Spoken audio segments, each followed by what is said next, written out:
But at the moment I'm looking for cheetah in this area in particular. But there's also good lions in this area. The Styx Pride, or the Styx Breakaway Pride in particular, is around here. Hello Kaylee. Kaylee, that's a very good question. Kaylee would like to know whether cheetahs migrate. They do and they don't, Kaylee. So what happens when a cheetah cub leaves its mommy, then it will migrate. It'll move away from her, but not a very big distance, not normally more than about 100 kilometers or so at the far end.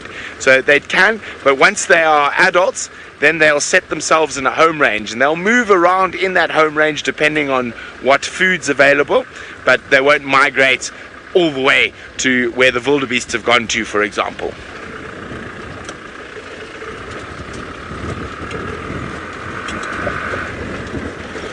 Okay, we're going to go around and up to the top of this next hill, and I'm going to look down in the next valley. Hopefully there's going to be something there.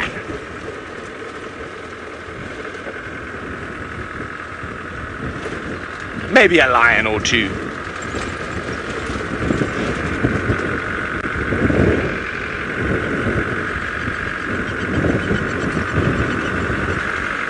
Hello Alison. Alison's wondering, when do the wildebeest migrate? Alison, they're always migrating, but when they come through to Kenya, they arrive normally in about June, early June, and this year they left in September, towards the end of September. There were a few still hanging around in October, but most of them had left by the end of September. Now, it's not a solid migration. They don't just walk in one direction. So where it rains and where the good grass is, they'll move around, and they're constantly moving around. So then they'll head down into Tanzania to the southern plains and Ndutu. They'll give birth there, and then they'll start moving back up and back into Kenya around June. So they're almost always on the move.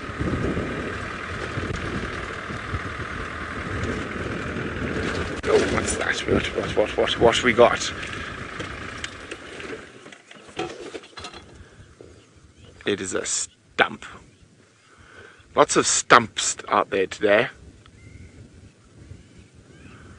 A quick look with the binos.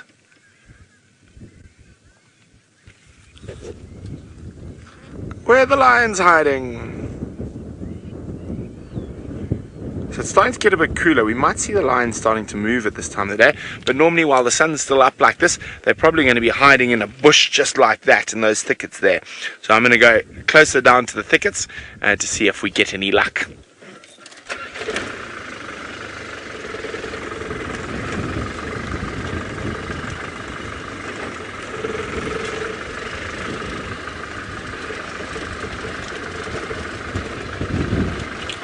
Now, one of the most important things you need on safari is a good pair of binoculars, so you can see far away.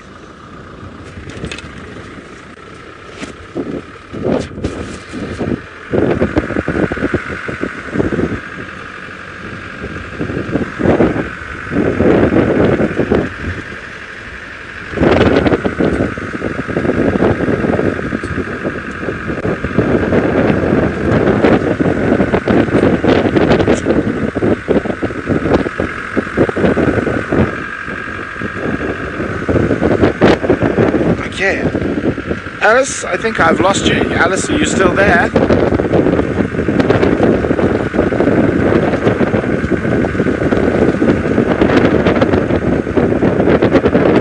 Ah yes, the Alice is back. Hi. So we're still there. I'm just going to stop on this termite mound here and have a quick look down into the valley.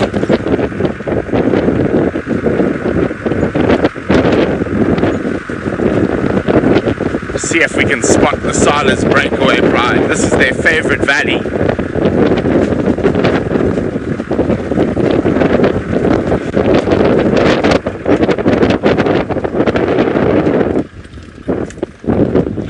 So there we go, up with the binoculars again.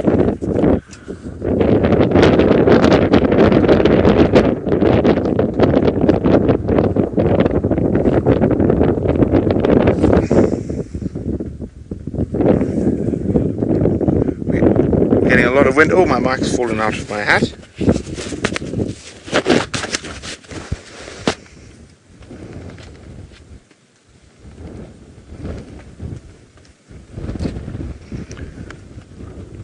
Okay, no sign of those lions, unfortunately.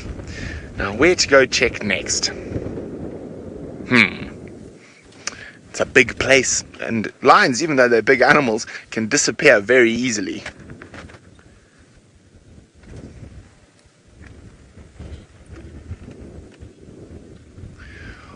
Okay, well, we're going to keep looking for these lions. While we do that, Jamie's got the biggest animal in the Masai Mara. So we've gone from the fastest animal to the largest animal, and I just had to stop very quickly because I am in a bit of a rush, but I had to stop and show you this magnificent male elephant because it's the biggest male elephant that I've seen in my time in the Masai Mara. He is absolutely enormous. And there's a car that's going to move up close to him, and it'll give you a really, really good idea as to just how big this boy is. Now, he's probably over 40 years old, so he's been around quite a long time, wandering around the Masai Mara, seeing all sorts of things. Now, Molly, while we sit with this amazing, amazing elephant, you want to know if elephants ever try to hurt people. Yes, occasionally, and elephants have killed people occasionally. But it's important to remember that it's not because they want to hurt people. It's because something's happened, something is wrong. So they've either got a big fright, the person has scared them, or they don't quite understand what the person is doing, the person has made a mistake, maybe they've driven around a corner too fast and the elephant's right there and got a big fright, and because they're the biggest animals out here, they know that, and they don't take any nonsense from anybody, including people. Other animals or people, they are the true king and queen of the African bushveld. So elephants, if they are protecting their babies, are particularly dangerous. Sometimes if they get stuck inside a camp, they can be very, very dangerous. Or if they get too used to people and people start to feed them, then they become dangerous as well. There's another situation where if an elephant has a sore tooth, that can also potentially make them dangerous because their tusks are so big and so heavy that it makes them very, very sore and very grumpy and very scared. But we don't have to be scared of this elephant. He's beautiful and he's calm, and he's given us this wonderful opportunity to view him. It's important just to watch the body language of the animal. Now, elephants are one of the most intelligent animals that we get out here. So you've met some of the other predators. Now it's time to send you back across to South Africa, where Rolf has got an animal that is most definitely one of the most intelligent predators, one of the best problem solvers that we get in the African wilderness.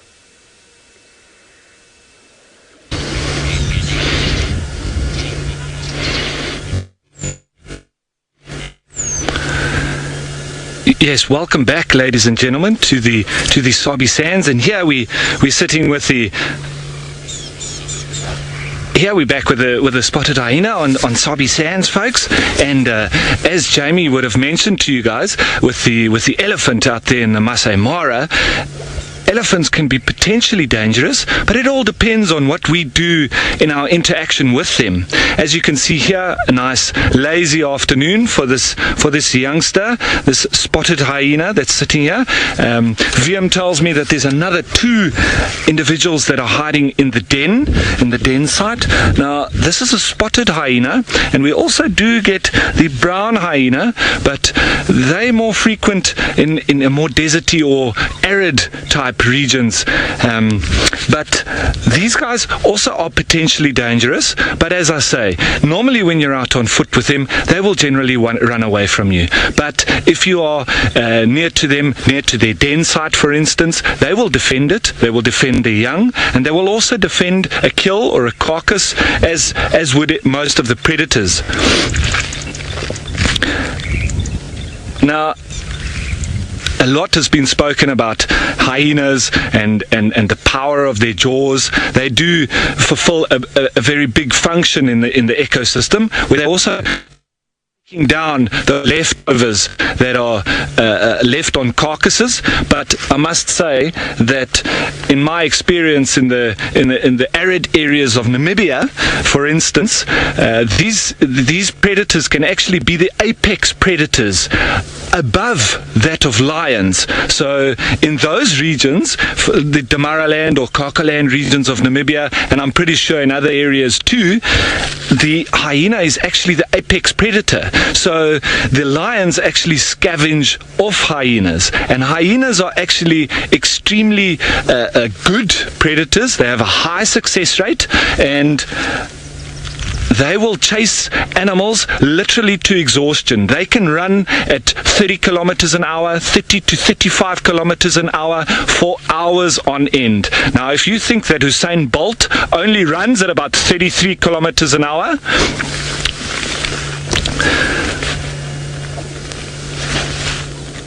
now there's a question from Brazen who's asking, do hyenas live in packs? Yes, they do, but we call it a clan. So it's a clan of hyenas. Whether we use whatever word you like, they do live in groups. But what they'll do is they'll stay in this little den site during the day. Normally are quite nocturnal animals, so generally coming out at night. With us being a youngster, he might just be pushed out a little bit, during the day, or by the bigger female, adult female. She might be just pushing him out just so that it's a little bit more comfortable in the den site with the youngsters. And this one obviously just resting up on the outside. Now, with hyena, it is very different to that of lions. Lions dominated by a big male, and he's normally double the size of the females almost. The females are sitting at about 120 kilograms, whereas the male lion is at just over 200 kilograms. With the hyena, the male is at about 60 kilograms, and the female being more around 80 kilograms. So the female is the dominant one with hyena, and when they go out to hunt at night, they split up. So they don't do like lions would do, where they hunt in a group and they utilize each other to chase animals towards each other, etc. Hyenas will split up, and they'll only call to each other once they have identified a kill or an animal that they can kill. Then they'll start to call to each other, and they'll group up from there. So a different strategy to that of lions, where these guys are spreading out and coming together once they have identified a prey animal, or they have smelt blood. Excellent sense of smell, and that's generally what leads them to their prey. So anything that, they're a little bit like sharks in the sea. Any blood that gets spilt, these guys are normally one of the first to pick it up. Them and jackals, extremely acute sense of smell. So guys, please fire away any of your questions. Youngsters out there, what would you like to know about the hyena? Please, we'd like to sit here and chat. We're just sitting here next to this den site just for a little while, just in the heat of the day. As I said, it is cooling down a bit, but we're just hanging here for a little bit and seeing what happens. Chris, the question, how fast are hyenas? They can range between 30 to 40 kilometers per hour. So in miles per hour, I think it's 1.6 kilometers to a mile. So we're talking at about just over 20 miles an hour. So not extremely fast, but in human terms, we will never outrun them. Even at a fast jog, a hyena will outrun Usain Bolt. So Usain Bolt running at about 33, at top speed, he's maybe keeping up with the hyena group. But just imagine that, running at Usain Bolt's speed for 4 to 5 hours. When they do chase animals and they decide to chase animals that they would like to kill, they literally race them to exhaustion. The animal virtually gives up in the end, and the hyena is then obviously moving in for the kill. But that is their tactic. They move for the long run.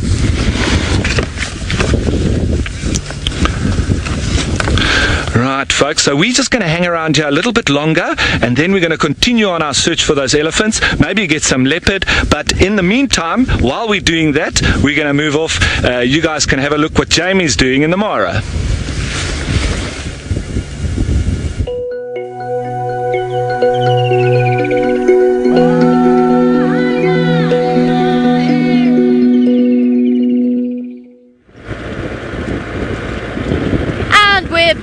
With our regular drive, so thanks to all of you for, well, keeping us company during the school drive. We spoke about it yesterday. It is one of the more special things that we get to do. Not that the regular drives aren't special, but to be able to reach out to kids who might otherwise not have this opportunity or level of awareness is very, very special. And it ties in so beautifully often with their learning outcomes, what they're learning about in school. So as you can obviously tell, I'm doing the race home. I couldn't. She was about to get up. She was going to get up. But I just can't push it.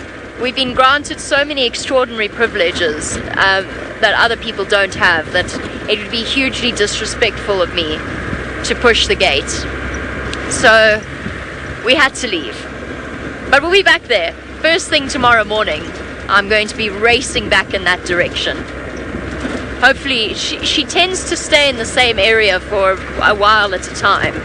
So hopefully she'll still be there. And stays away from the Salt Lick Pride. Whee! So we've just, as you know, we cover enormous distances when we're in the Mara. Brent's already shown you how far he's travelled from the triangle. We're about... How long have we got, actually? Okay, we've got 40 minutes. We can do it. We are just going to make it. But it really does mean I can't stop. We are going to cut it very fine. I've done Serena to camp in 40 minutes before, but it usually takes me about 45. I was even going to try and stop at the Angamas, but I don't think that's going to happen.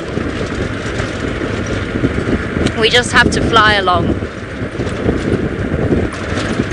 But still, worth it. I think you'll agree. It was a good surprise. It was a really good surprise. I can't wait to see if we can catch up with them.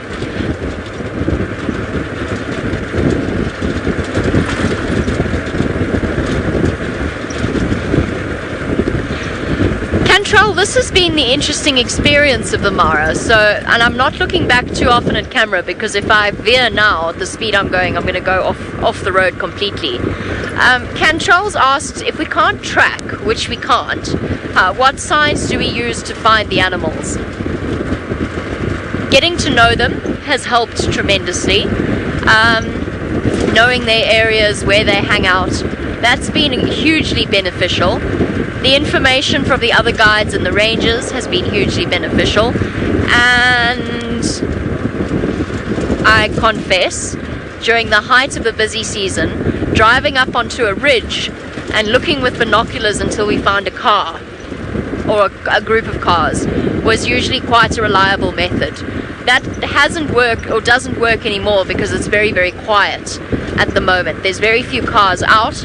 It's no longer the high season, which is a pity, because look at all the amazing things you can see in the Mara. And obviously at much cheaper prices, if I'm honest. The migration might not be here, but there's plenty more to see.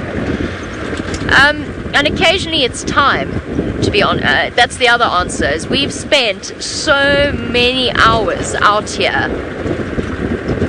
I think the longest I spent out on the vehicle in one go was 28 hours in one go.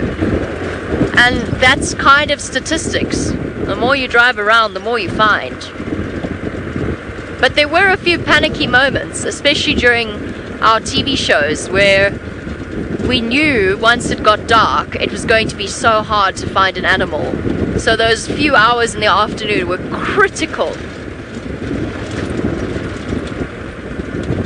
It's been a learning experience and a learning curve in that sense, but I confess I really, really miss tracking. And it's something, of course, that the guys on Djuma get to do on a regular basis. And speaking of that, let's go across to the master of tracking leopards himself, the leopard king of Djuma, one might say, after the sightings that he's had. I could, of course, only be talking about Tristan. Actually, Jamie, and it's obviously very different from the Mara. In fact, we know that in the Mara it's more about kind of spotting things and using the fact that it's quite open to see things, as opposed to here where we actually use footprints a lot of the time. And unfortunately, no footprints really to speak of so far this afternoon yet. I'm sure at some point we're going to get some sort of sign of a cat or elephant or something along the lines. I did have 2 Ellie bulls just now, young Ellies, but they went into really thick bush. So what I'm doing is I'm doing a massive loop around, and I'm waiting now, hopefully by the time I get back to that area, that they would have come out of that section and will be visible on the road area once again, or at least close to the road. Where they went was very unfriendly. It was just off the Mulawati, and getting through that is never a pleasant experience. But otherwise it's still quite quiet. Not too many updates on the radio. Are you going to sit still for us, little Diker? Yes? So there's a Diker just in front that is actually going to sit for us, which is quite great, because I thought it might run away. They are, they tend to be very flighty animals, and so you normally just see the back end as it kind of bounds away, giving it its name. This one has been a little bit better, and it kind of bounded away at first, but is now just walking.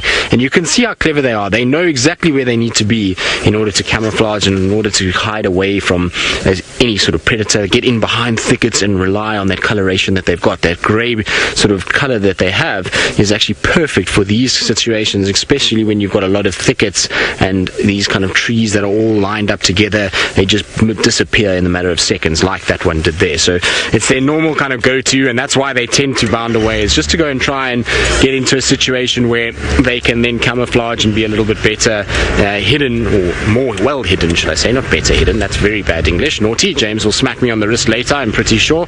It's been quite nice having our grammar Nazi back, because he's been kind of giving us the situation where he's been telling us, you need to make sure that you do things right and say and speak properly in the English language. So Kirsty's been she's had a few little kind of touch-ups, and so James is regarding to our grammar. Now, Senzo has spotted something. Where about, Senz?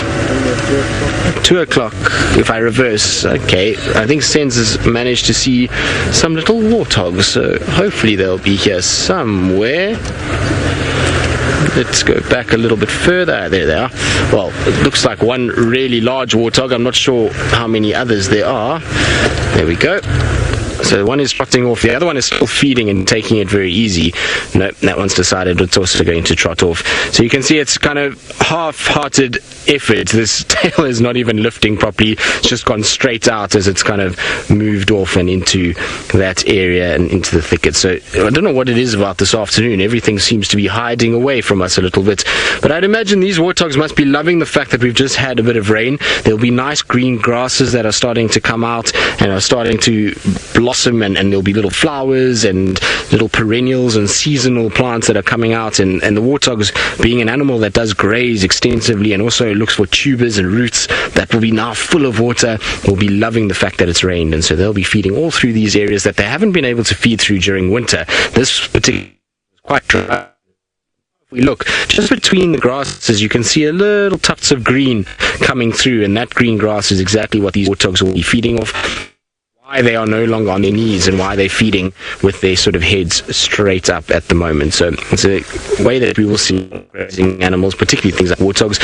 When it's dry and wintry, you'll find them on their knees, noses down, digging up little bits and trying to get to those roots that hold nutrients during the winter months.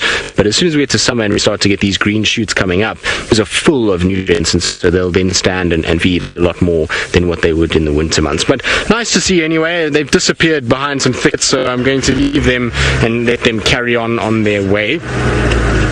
But in terms of updates of some of our animals, I'm sure many of you are wondering what's happening with Hosanna, because we haven't seen him for the last few days and where he may be. I believe he's on his, I think, third now, or second or third Impala kill down to the south of us. So he managed to grab quite a few since we've had these stormy conditions, and he's got another Impala on vessels, which is south of Little Gari and south of Chitwa, which is not uncommon for him. He does go wandering down there every now and then. Kruger also used to go down there, so it's not like he's being forced out or he's pushing further away from us. It's a pretty common area for him to spend time. It's kind of an extenuation of the Mulawati system. Surprised that he's down in that area. I'm pretty sure once he's finished that Impala, he might start then pushing back northwards again to the side. Hopefully anyway, because obviously, as we know, we miss our young man.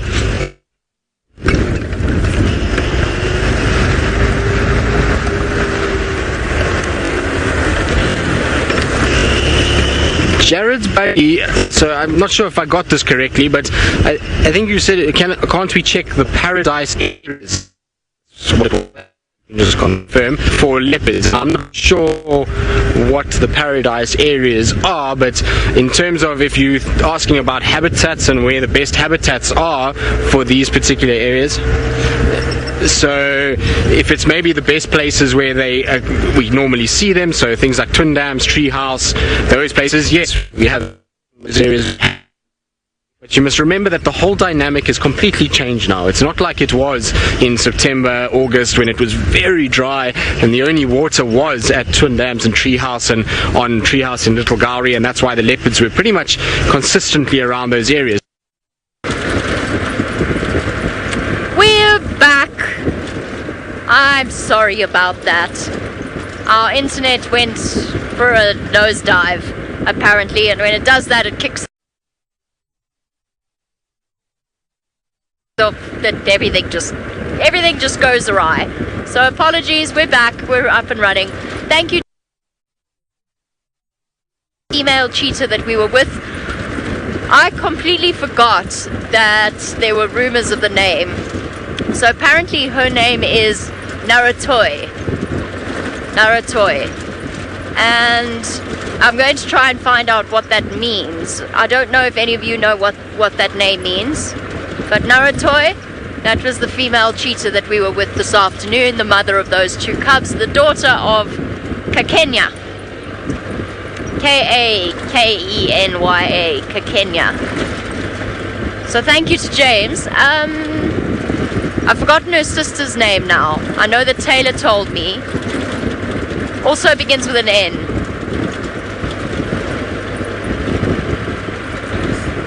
It's a place. Ah, thank you, Adrian. Adrian's been busy researching for me. He tells me it's a place. Naratoi. Here in the Mara. Ah. So it's a place within the Mara, which would explain a lot. Naratoi is her name. Similar to calling a leopard the shepherd's bush, or the shepherd's tree male. Something along those lines. Els, are you trying to talk to me, or is it comms leakage? I can't hear you. Oh, hello. I can hear you. Okay, so I can hear Alice, and what she's telling me is that while I'm racing along and it's not very exciting, Rolf across in Djuma has managed to find a stunning antelope that you most definitely won't see here.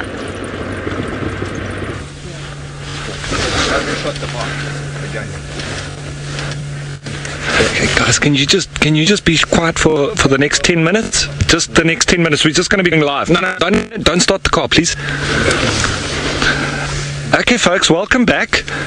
Welcome back, folks. We've just here. We've come and we've found some of these kudu that have been in a bit of an aggregation with a whole bunch of impala as well.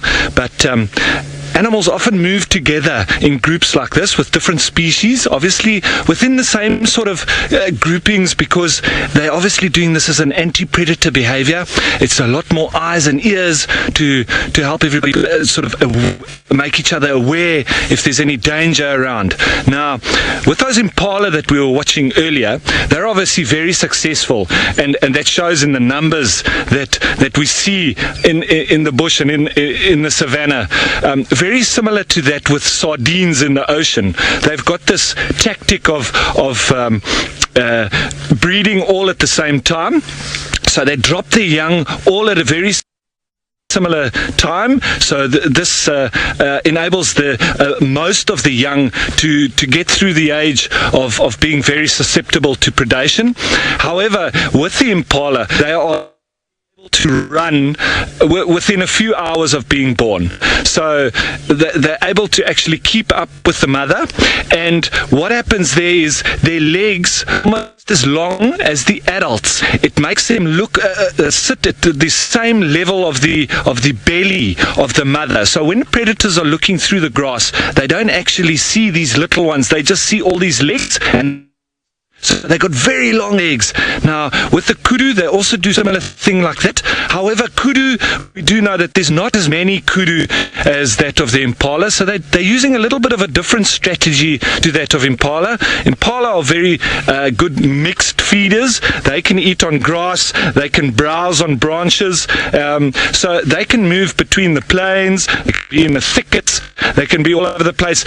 Kudu generally mostly in the thickets, and thus are well adapted to moving through the thickets, and also with those little white lines breaking up the outline of the body, another anti-predator tactic that's keeping them safe, trying to keep them safe. So you see these kudu moving now through the thickets, the impala joining them, also one of those anti-predator behaviors. Now, with the impala, we have been seeing, I don't know if VM has picked up, there are a couple of males starting to fight around, and this is actually a little bit of a false rut that is going on at the moment with the young males and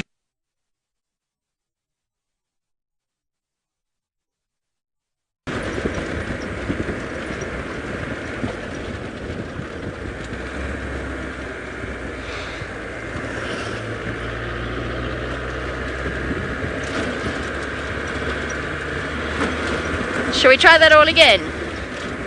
Okay, so the time is now 6:10. I've got 20 minutes. We're good. We're gonna make it. Which is a relief.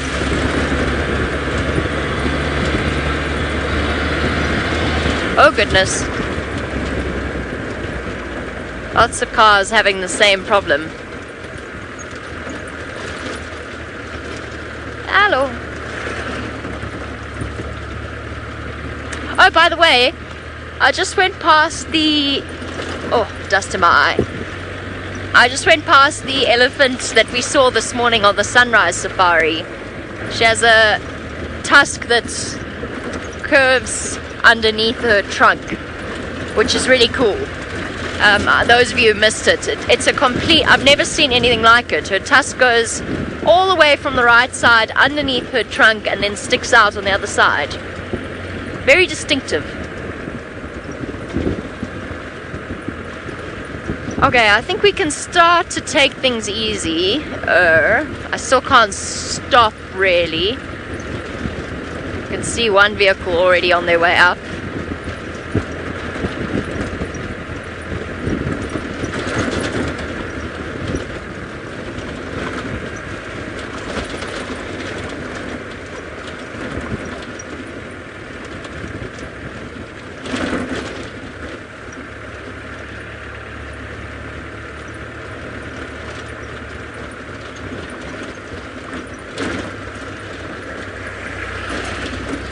Mia, as far as I know, the speed limit is 40 kilometers an hour, which is pretty much as fast as we were going. So 40 kilometers, please don't ask me what that is in miles. I'm so bad with miles. 25 kilometers, miles per hour. Good at you. I don't have time to stop. You don't have time to stop. Yeah, so it's, as far as I know, on the main roads, it's... I'm sorry, Alice, what was that about miles?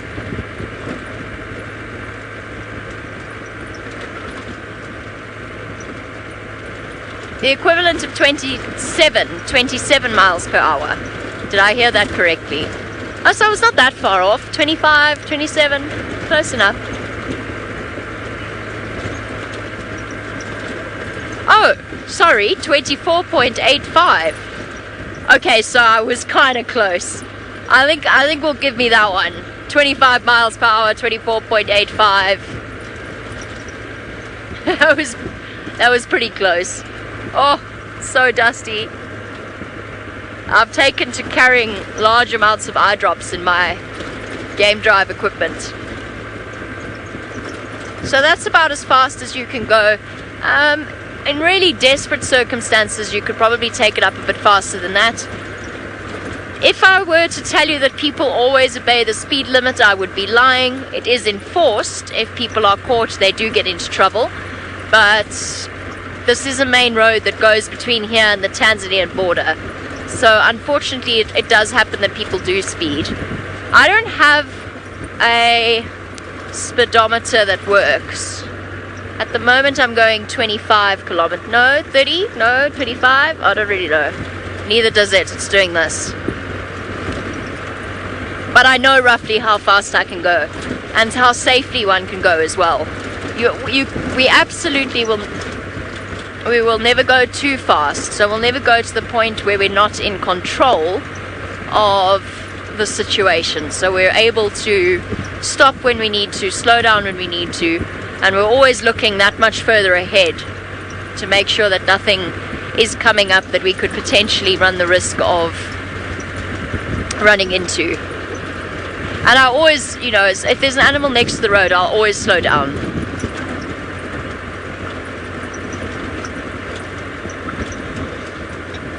Adele, which animals do we find mostly near the road?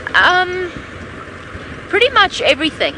A lot of animals use the roads. Predators in particular, lions in particular, will use the road because it's quiet and it's easy to walk along. So it's their way of essentially avoiding detection. So predators will use roads a lot.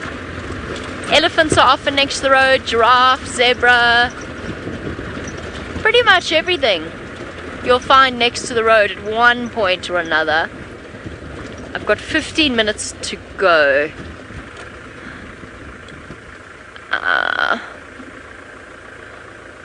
Okay. No, I'm sorry. I was going to risk going to the lions, but all that will happen is we'll end up being late. And I don't want to do that, and I don't want us to have to race up that hill. I thought about it though. I did think about it. I will find lots of animals in the road as well, and when the migration is here, when the wildebeest are here, you could barely move for wildebeest in the middle of the road. You kind of have to drive through in first gear very slowly because they don't move. They're particularly stubborn.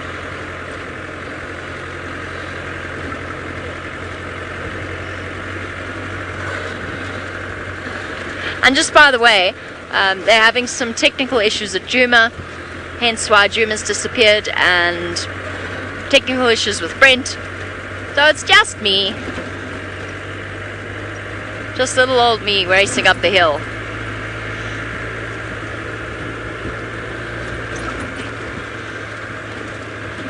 Mary, I know the people who run the gate very well at this point, and I reckon that I'd probably be okay. Oh, quick look.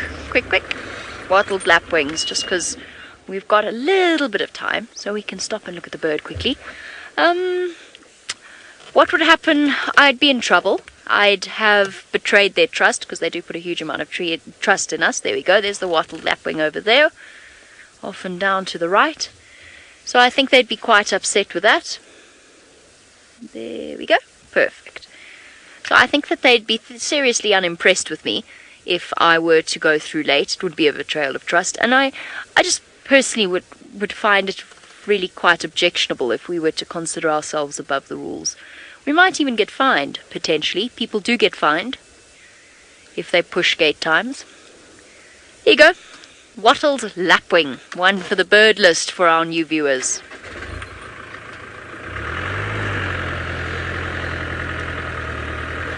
Plus, my friend Tabby works up there. I know her really well, and it would be very sad if she didn't smile at me and say hello every time I went through the gate.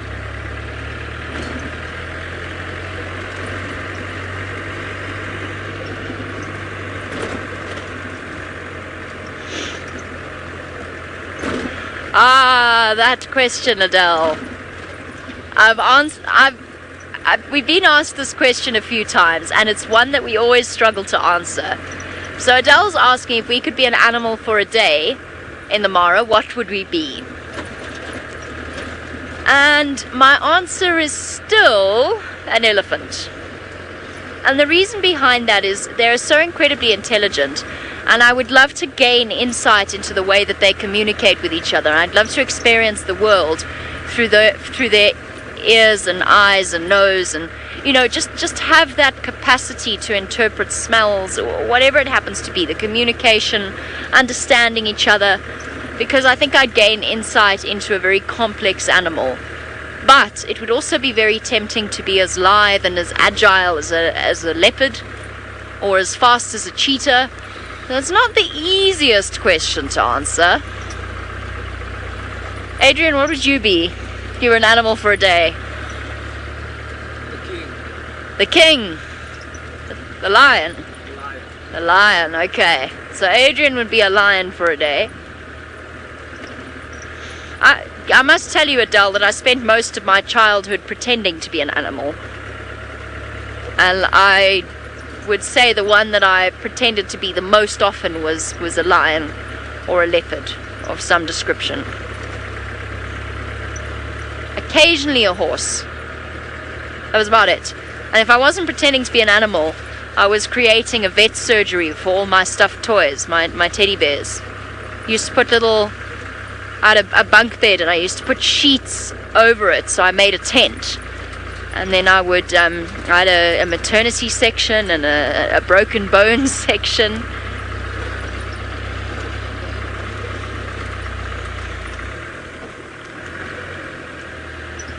Let's have a look at the view. How long have I got? I've got 10 minutes, okay. Okay, we've got some time. Oh, I've got 10 minutes. Oh, it's cutting it fine. Let's go look at some buffalo. Usually takes me around about 7 minutes to get to the top of the hill.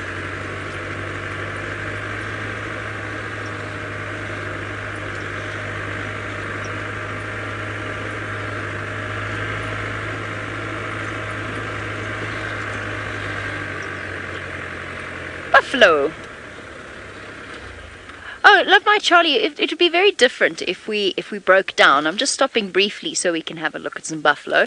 It would be very different if I broke down. They would be far more forgiving and understanding, obviously, and what I'd do is I'd just phone the rangers and let them know. And then they, of course, could spread that to various other people, and we could let them know that we were going to send a rescue team, depending on what was wrong, or whatever was necessary. We'd probably have to send a vehicle to tow me back. Wouldn't be the first time. In which case, we just let them know, and one of them will jump in with the rescue vehicle. One of the rangers. So it's just the rules of the reserve, that you don't go wandering about at night without a ranger. Okay, buffalo. I need to go. I do. I don't want to, but I have to. Such a beautiful evening.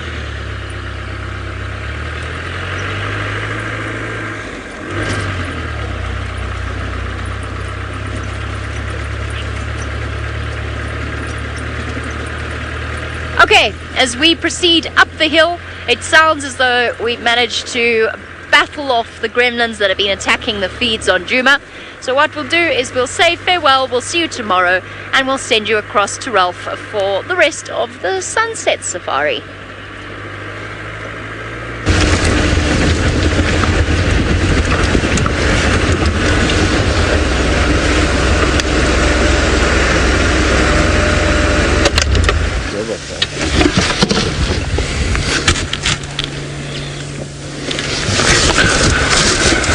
Okay, folks, welcome back. And I know that Jamie was asked the question, what would she be animal-wise if she...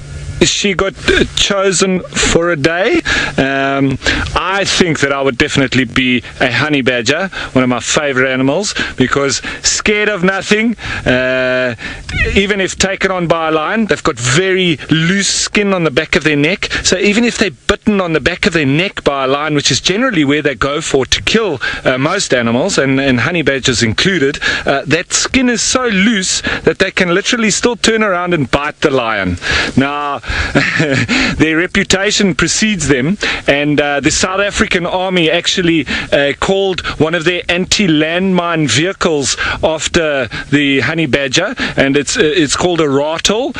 In French, ratel is also the name for a honey badger, and so those vehicles can literally drive over landmines and they just blow up around them, and that comes from particularly the honey badger and their notorious fearlessness of everything. And I know in some of the rehabilitation centers where they try and enclose honey badgers in their enclosures, and they build big walls with rocks on the inside and everything, obviously to try and keep them busy, but with concrete floors and sides, these guys are still able to get out. Some of them even been known to dig through concrete, and other ones being known to move logs around inside the enclosure and being able to get out from there. So for me, I'd definitely be a honey badger. The ratel, he's got also a pungent spray, urine spray, so that's another one of his anti-predator behaviors. But what they do is they also go around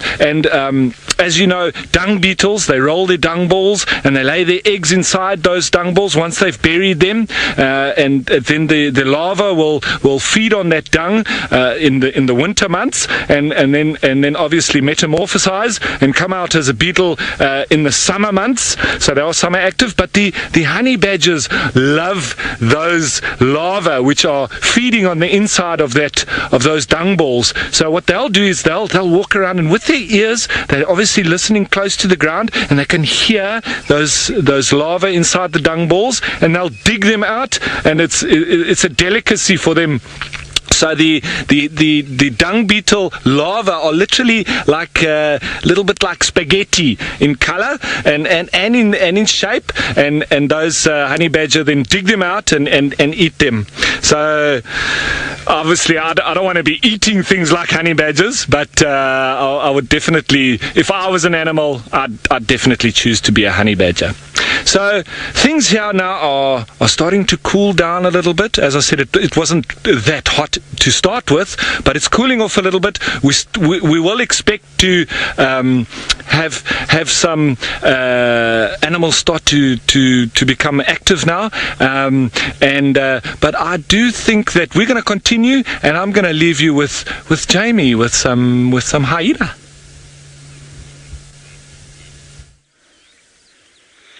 Why have I stopped, you may ask? Well, there's a vehicle in front of me that stopped to look at some hyena, so I'm not going to be in any more trouble than they are, which makes it entirely acceptable for me to stop and enjoy the mischievous faces of 3 hyena that we see pretty much every night when we're out late and we're driving back up this hill. They love to spend a bit of time here. Don't you, you mischiefs? And you like to come up to our tents and come and explore and sniff around our camp. So the escarpment clan, which is not their official name, but the escarpment clan often come up and they call and whoop right outside our tents. It's one of the best sounds to hear at night. It beats the tree hyraxes by a long way, given that they screech and growl and make all kinds of peculiar sounds. And that's actually a very pretty hyena. Perfect ears, unmarked, perfect fluffy fur. And now there is a hyena running this way. What is going on? Hello. Did you get chased by a zebra by any chance? It makes very peculiar noises as well. And now there's snorting and everybody's looking.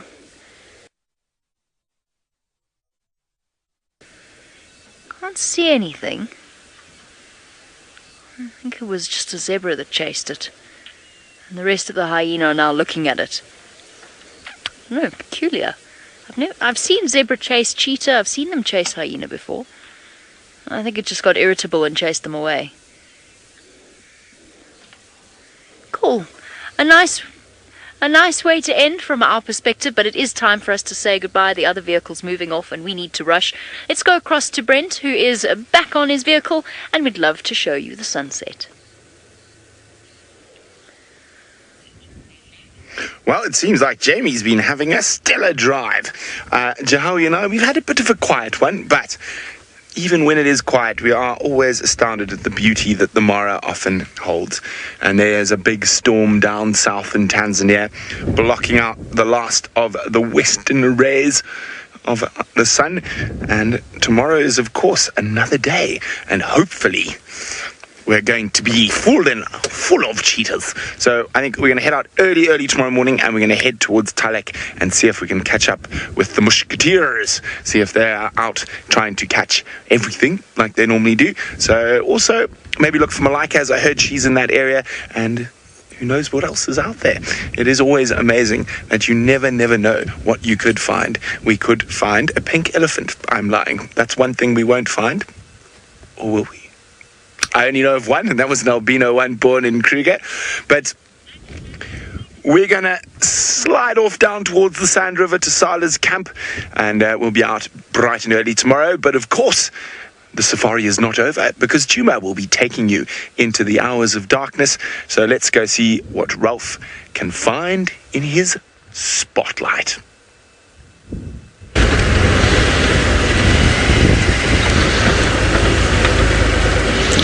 Welcome back, folks, and we're still on the search. We still continue on.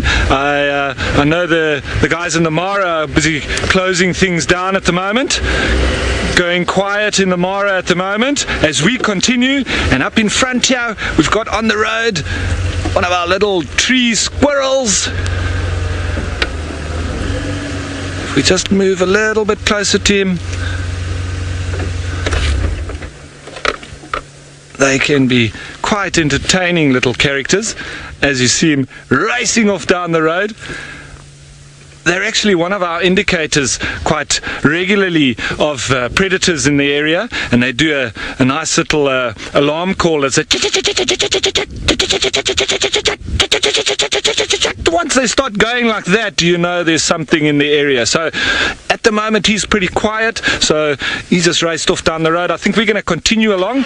We're still expecting to find some predator movement start to happen. You did see a little bit earlier with that hyena, very quiet, very calm. So we're just carrying on and seeing what we can find. I think things are going to definitely start becoming a little bit more active now. So as we drive along, we're hearing quite a few little birds also starting to come alive.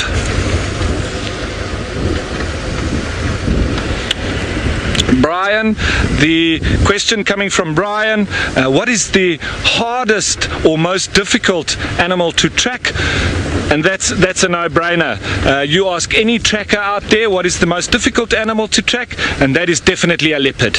A leopard, if he does not want to be found, even the best trackers in the world will not find him. They can literally disappear like ghosts. You can be following them, the tracks along the road, and that guy just disappears. They are extremely difficult to track, a leopard, and in saying that, that is the animal that you would be tracking if you are looking to get your qualification as a tracker, the top qualification. If you are trailing animals, you look to finish or get the top qualification when you track a leopard. Track and find a leopard. So definitely leopard being the most difficult of all the animals to track, but that also depends on the substrate and on the conditions when the animals move around. For instance, here we're looking at, as we're driving along, you can see it's quite sandy. Now if you go to clay areas or areas where there's more grass or rocks, it obviously becomes more difficult to track. So along this road here you can see the tire tracks that have been moving along the road, and it's nice and easy for us to be able to see that you've got a hard substrate underneath and then a little bit of a sandy substance on top, which then makes that register of the footprint very visible. Now if you look at clay soils, very hard, and after it's been in the sun, very hard, very difficult to find the animals. Now we're going to keep tracking, we're going to keep looking around, and as I'm moving along here, I know that Tristan is also looking for animals, so let's cut across to him and see what he's been finding, and after that we'll come back to me.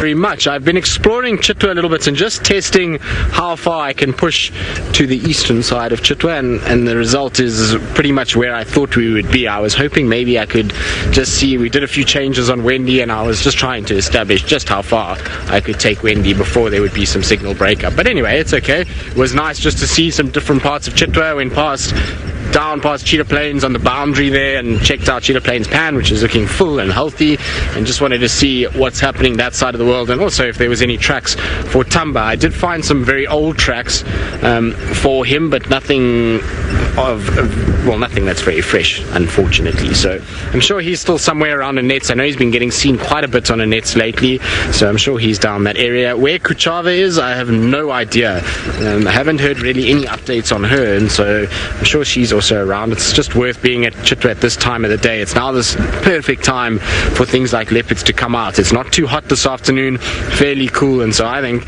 we might get lucky. We're going to go spend some time at Chitwa Dam because, well, there's so much that happens there and so many little characters that we've managed to find over the last little bit, from our baby crocs to all of the others, and so I think I'm going to go and spend the rest of my afternoon in that area. It sounds as though it's all very quiet, even on this side. It's just Hosanna with his Impala kill and the Styx Pride on Hofmans that we already knew about from this morning, and so it doesn't sound like there's too much else happening. I did hear something about Shadow's Cubs tracks somewhere on Little Gowrie. I didn't hear exactly where, but somewhere in that area, that maybe she's around that side. So maybe we'll get lucky, maybe we'll find something and we'll get a treat, and a leopard will pop out of nowhere. The nice thing about being at Chitwa Dam is that you tend to be very stationary, and so while you're looking at all the things that are around there, you can often hear anything that's going on, and that means that maybe we'll get lucky and we'll be able to see something or find something in one of those areas. That's my hope anyway. Whether or not it sort of comes to fruition, I'm not quite sure, but we're going to give it a bash and hope for the best. It is a beautiful afternoon though. We've got the most amazing lights now. I'm just checking here. No, those are baboon tracks. Easily confused with leopard tracks, so you have to be a bit careful. It doesn't seem like there is any leopard tracks in there though.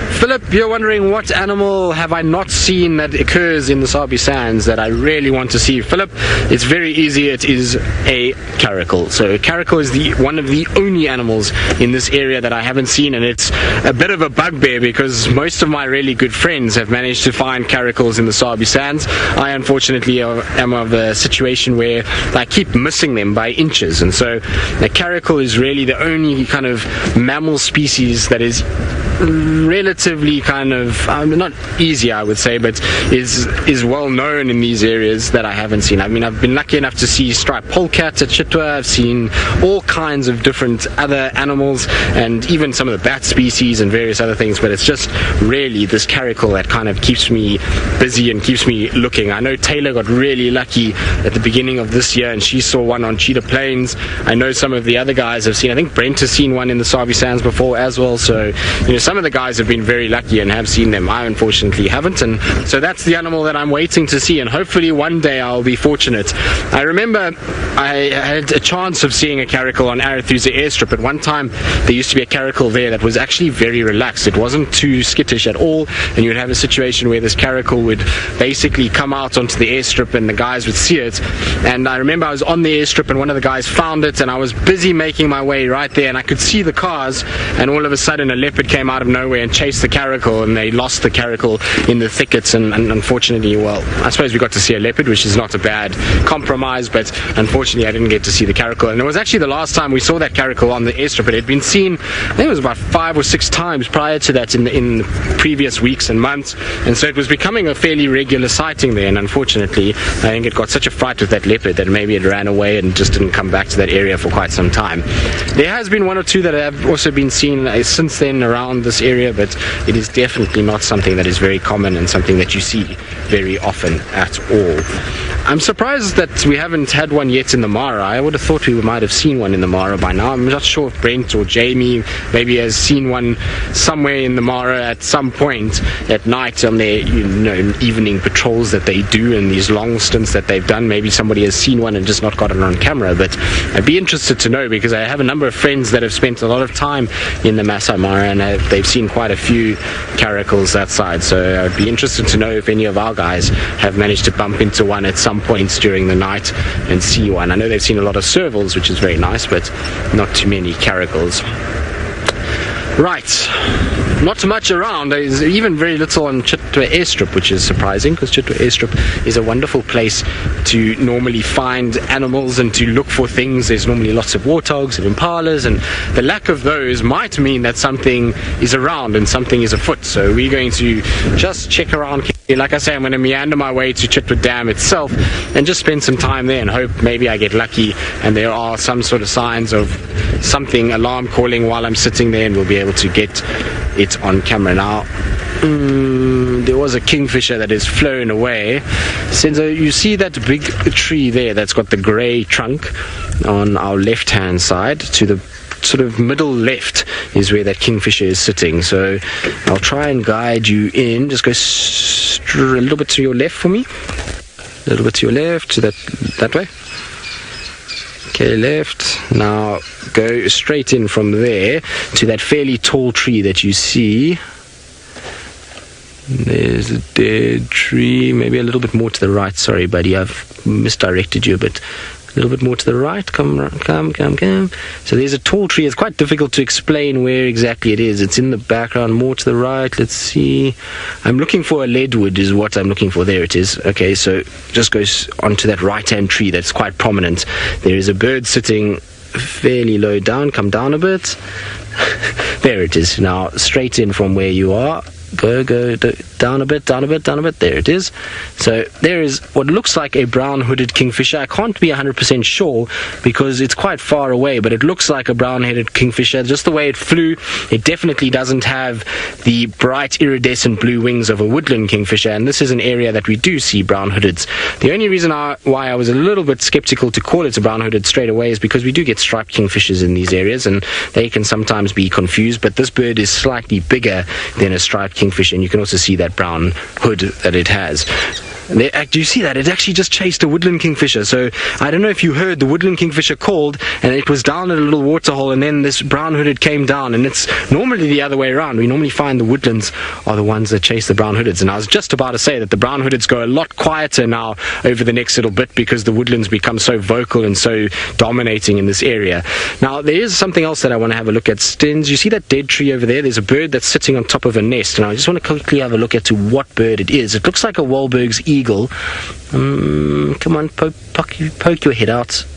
Let's see. Yes, it's a Wahlberg's eagle that's busy tending to its nest. This is one of the darker form Wahlbergs, and I've seen the Wahlbergs in this area quite a bit lately, so that's actually where they're nesting at the moment, which is quite nice. So I wonder if it's got maybe little chicks. It seems to be kind of looking down, and it almost looks as though it was regurgitating a little bit. Can you see any little heads poking out there?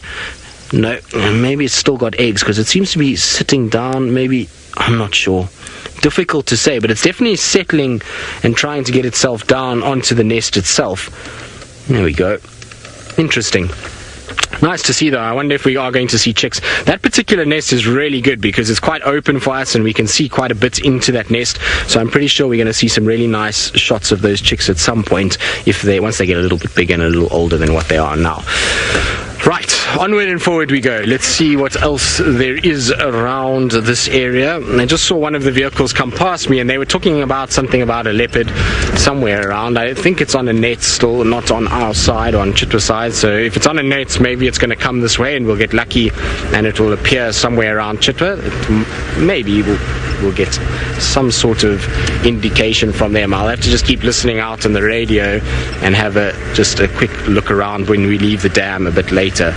Right, careful here, Senzo. Let's just make sure that we get our aerial through without hitting it. Oh, look at that, that's perfect. Well done. We dissected the branches absolutely perfectly, which is a little bit more kind of luck than anything else.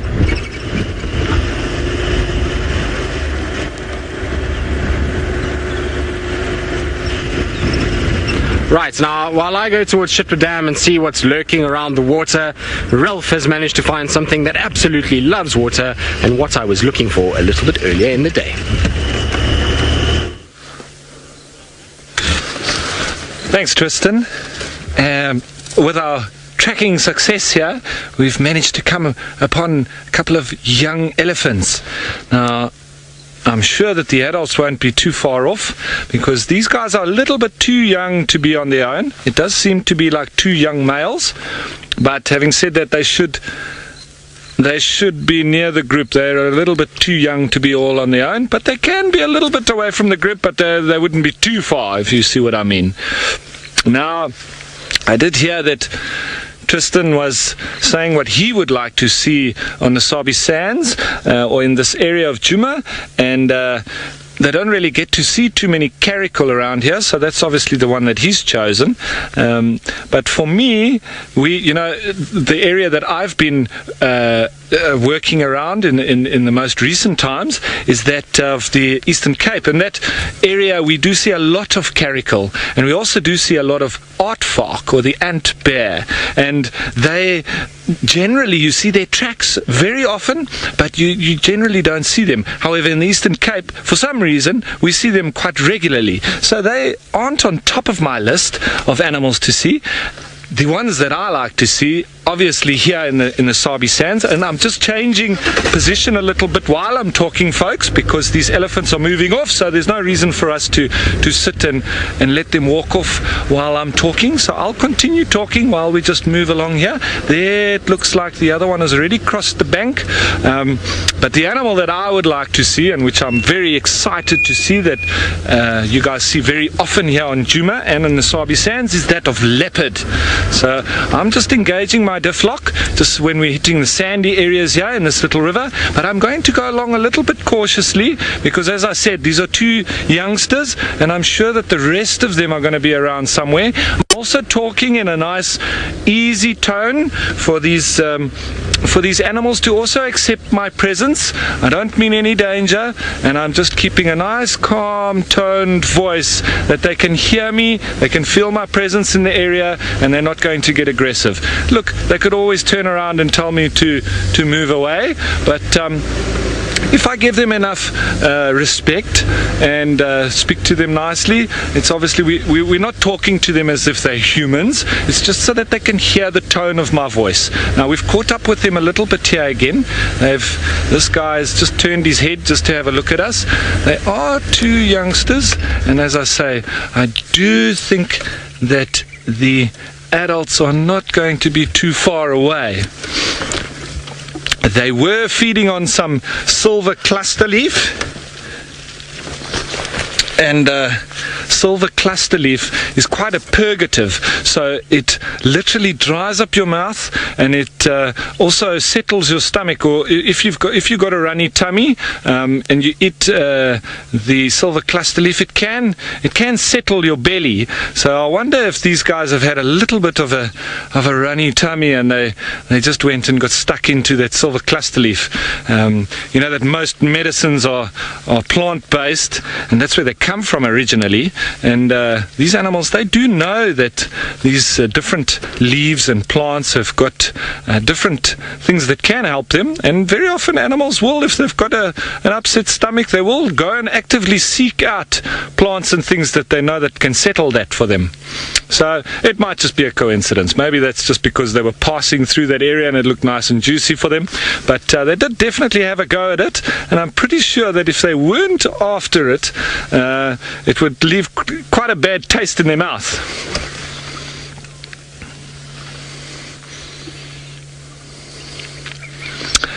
Question coming from Adele: are elephants able to catch malaria? Now, Adele, if you have a look at the skin of an elephant, and I don't know if VM can zoom in there, that skin there, it's nice and wrinkly, but it is literally over an inch thick. I don't think for the life of me that a mosquito's little proboscis will even be able to penetrate that, but if it could, and the Anopheles was be able to transfer, I'm not convinced that a mosquito would be able to get through that skin. So that's probably one of the easiest defense mechanisms to stop mosquitoes even irritating them at all. So flies and mosquitoes, they might irritate around their eyes a little bit, or maybe right behind the soft areas behind the ears, but they can flap them and obviously chase those little pesties away. So no, definitely not. I don't know of any record of elephant ever catching malaria, but in this case, I think it's definitely down to them not even being able to penetrate that lovely thick skin of an elephant. So you see how they, even with the relative coolness, they're still wafting those ears a little bit. They have an amazing amount of blood that passes through those ear flaps, and that is just literally for a nice cooling system, an air conditioner. They're throwing that air, a nice cool air over those ears, and that then acting like a radiator would on a car, cooling that blood, and nice and close to the brain as well, so keeping them nice and cool all the time, even when it's very hot on a nice summer afternoon. As I've said, we've had that little bit of a cold front. We're just at the back end of it, but even in the next few days heating up, they just use that radiator to keep themselves cool. So these two, I would definitely have to say that they're probably early teenagers.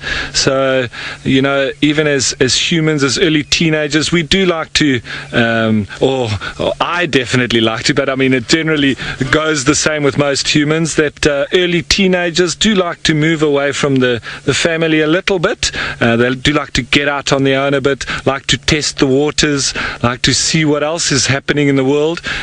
So they're becoming a little bit more independent, and that's what these animals are doing here. So they're moving around, they're discovering their environment, they're eating different things. As I said, they're probably trying all sorts of different trees, probably testing the waters of all different tastes, finding out what their body is all about.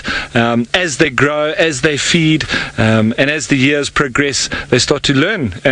Elephants, as the legend goes, have got very good memories, so they not only pass that on to their young, they also remember through their own circumstances. So I'm going to try and relocate these guys from a better angle, or actually try and maybe see some adults or get a better view of these individuals themselves. But in the meantime, let's go over and see what Tristan is up to at Chitwa.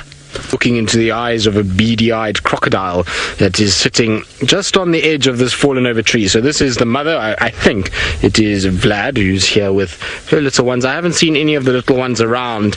They seem to be in the water already, maybe got here a little bit late. They tend to go into the water around sunset, around this time. They start going off the branches and off the bank and into the actual water itself. I hope that it's not another crocodile that's come in to feast off these little ones and has taken advantage, because like I say, I don't see any of the little ones' heads or on the bank anywhere. Not to say that they aren't there, they might just be hidden at this stage, but it's amazing the camouflage of that crocodile. When you zoom out, you can hardly see it. It's incredible how in that shadow of that tree it is almost impossible to see that floating along, and you can see why unsuspecting prey animals unfortunately get hurt by them. What you can also see is there's a hive of activity from the buffalo weavers. They're all building nests and lining their nests. So there's one of the red-billed buffalo. You see the one taking in fresh material deep inside the hole. So that's going to be lined with nice, soft, big leaves that are going to be much more comfortable than these dry, old, sticky, thorny branches that they use on the outside. It absolutely amazes me when I spend time with these guys. I love watching them go about building and how they do it. It's so painstaking. It can't be easy to put all of that together. I know it looks like a massive mess of just branches laid everywhere, but there most certainly is some effort and some structure that goes into it, and really amazing planning as they kind of build this and make this structure bigger and bigger with the support that is necessary for it to survive. But there you go, you can see some of the younger ones that don't have the red beaks that are busy begging for food. See how they're kind of going up and down at the moment. It's very, very cool to see. These guys are always around and always busy. I love watching these buffalo weavers for that point of view, because they don't seem to stop. They're just back and forth from these nests all the time, trying to kind of build and make things better, and then obviously mating and feeding and all the other things that go into this sort of display and these things that they do. You see there comes out with a bit of extra vegetation. It's obviously not the right place for that, and they need to try and find a better place in order to put it. Job's never done for these guys. So, James, you're wondering if we can check the Hyena Den nest that we had a few days ago? Most certainly, James. I'd love to go and check the Hyena Den nest. I always enjoy checking up on all our little animals and all the nests that we have. So, most certainly will go past there. It is on the other side of the dam. So, once we're done on this side, I most definitely will go in that direction. Now, we have another family talking about nests and young ones. There comes the Egyptian goose family. They're slowly coming down the edge of the dam. You can see them all kind of filing one by one along. There are all the youngsters who are not so young anymore. They're quite big and fluffy still, and you can see they're just feeding along. And these guys are big vegetarians. They'll eat a lot of grass and plant fibers on the edge of the water. They'll also filter feed the algae that you see sometimes. So they often are just on the edges of water, just combing their bills through, much like that. I don't know if you saw that little one. There we go. So they just run them through, a few teeth on those beaks, and that will help to be able to just filter feed and comb out everything. There was actually a comb duck, speaking of combs, that flew over just now. So I wonder if maybe there's some more of them on the other side of the dam. It might be worth just driving around and checking if there aren't any comb ducks on that side as well. Hello, everybody.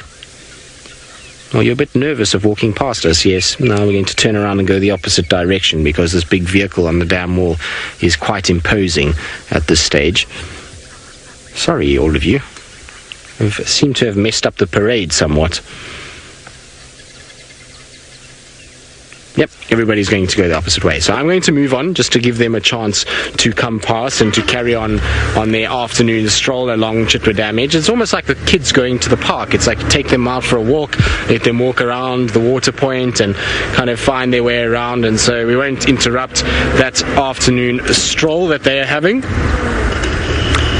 What a beautiful evening at Chitwa Dam, though. The wind that we had this morning and during the day has completely died down now. It's absolutely perfect weather, and I feel like some luck is going to come our way. It's that kind of weather that we're going to see something very nice popping out at some point shortly. I'm just always scanning, even though I know Chitwa Dam's behind me and lots goes on at Chitwa Dam, it's always important just to scan around here and just to have a little look, because there's often things that lurk around Chitwa Dam wall and behind the dam wall itself. And so you've always got to check around carefully.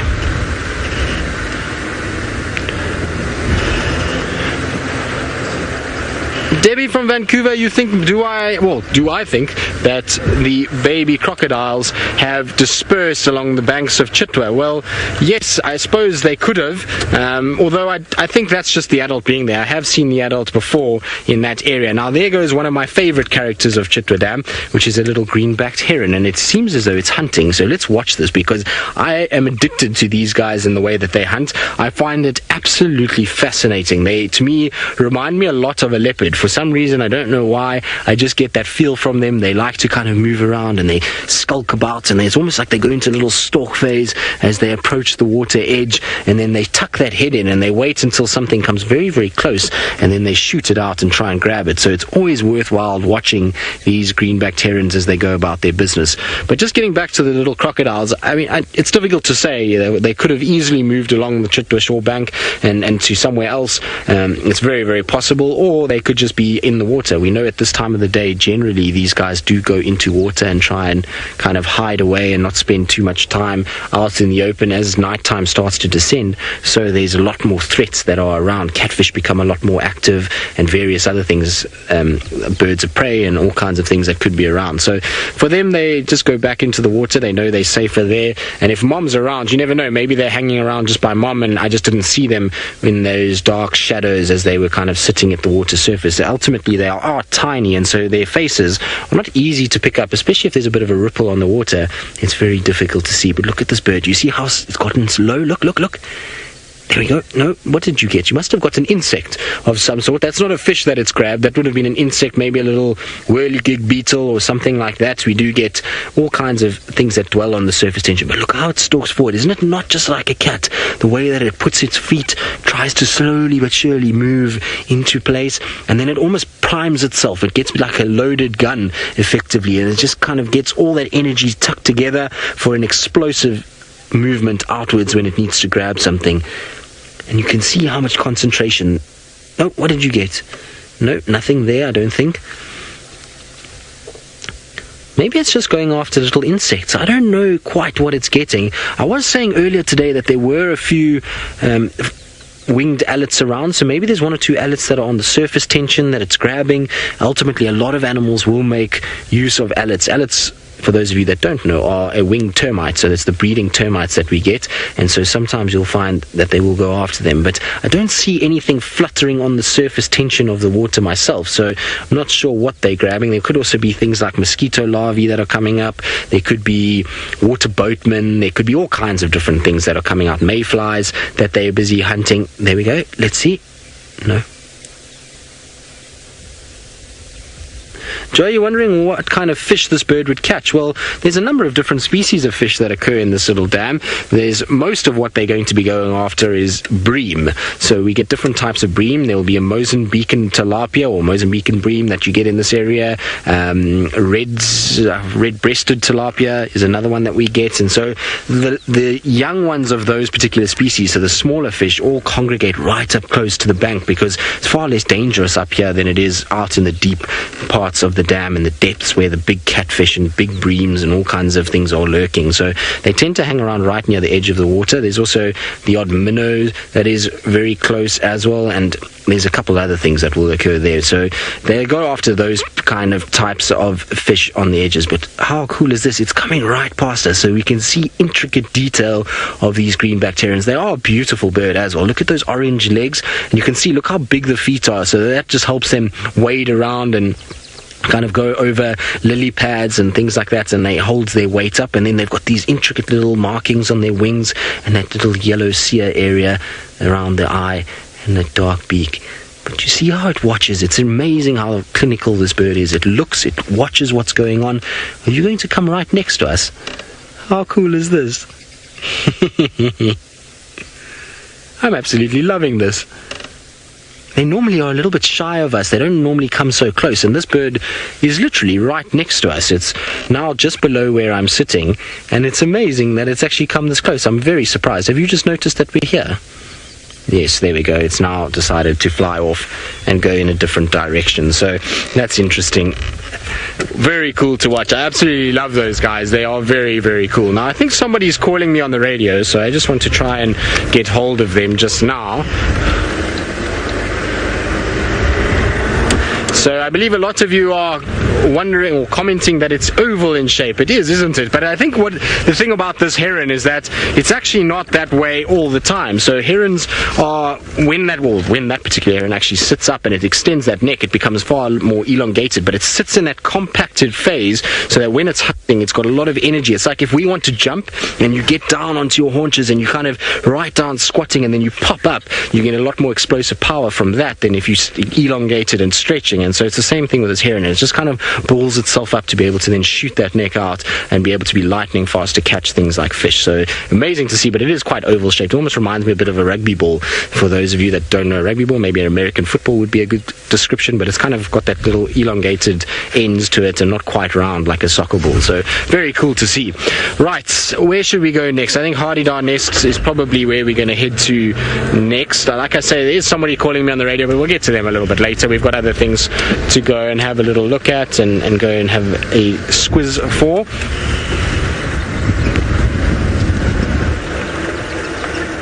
Right, now I'm going to try and have a little look around and see what I can find and listen to the radio. While I do that, I believe Ralph is still bumbling about, and I'm sure he must be loving this afternoon sunshine and the warm weather that we're starting to experience. Welcome back, folks. We left those two little naughty elephant boys on their own, and I think Mommy's going to be a bit angry with them. It is weekend, however, and I'm sure they're just trying their luck, getting away from the herd a little bit. But we've continued on our drive, looking for that animal that I would love to see. Sorry about that bump. Looking for that animal that I would like to see, and that of the leopard. So as we continue along here a little bit, we can start to see those crepuscular rays coming through from the sun going down. There's one for you guys. Who can tell me what crepuscular means? If any of you know what that means, that's a nice word. Crepuscular. We have some animals that also exhibit crepuscular behavior.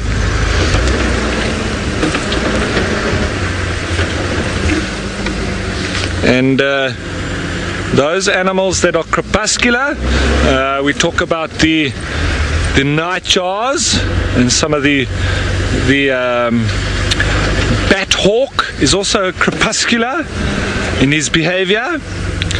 Let's just continue on here a little bit. We're seeing duiker and steenbok as we move along, quite common in these parts, and their tracks are very similar, also their habitat extremely similar, but there's one very distinctive thing that you can tell, especially when you're looking at the tracks and signs between a duiker and a steenbok, because their tracks are very similar, their dungs are very similar size, but one of them, so now this is the second question that I would hazard to ask you guys, if you can try and see, whether you Google it, whether you have a look in some of your books, find out firstly what is crepuscular, and the second thing, between duiker and steenbok, there's something very particular about these two that differentiates between the dung of duiker and steenbok.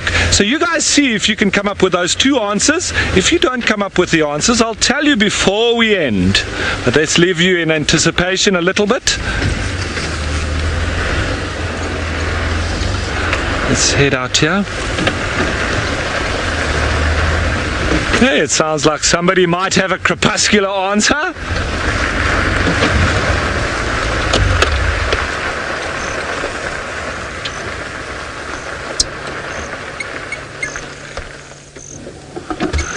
Lara Moore, it seems you've hit the nail on the head. Crepuscular meaning active at dawn and dusk. Active at dawn and dusk. And those crepuscular rays coming through there, that's the dusk rays coming through, but crepuscular behavior, that of nightjars. This is the time when they would start to become active, and the bat hawk as well. We wouldn't generally say the predators that start getting active now are crepuscular. They do start to become active now, but they'll generally be active during the night time per se. So we've just stopped here at one of these little pans just to have a look. On the opposite bank there we've got some blacksmith plover. Don't know if VM can spot him there on the opposite end of the bank. That's a blacksmith plover, and if you do hear their call, they called after the name blacksmith plover comes after their call that they exhibit. Pink, pink, pink, pink, pink. And that's like the blacksmiths hitting the anvil. I'm just going to have a look through my binos here. I just want to have a check.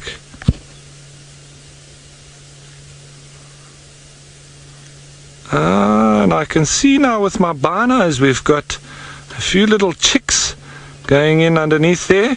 Now these are ground-dwelling birds, and you can tell from ground-dwelling birds quite easily, especially from their tracks.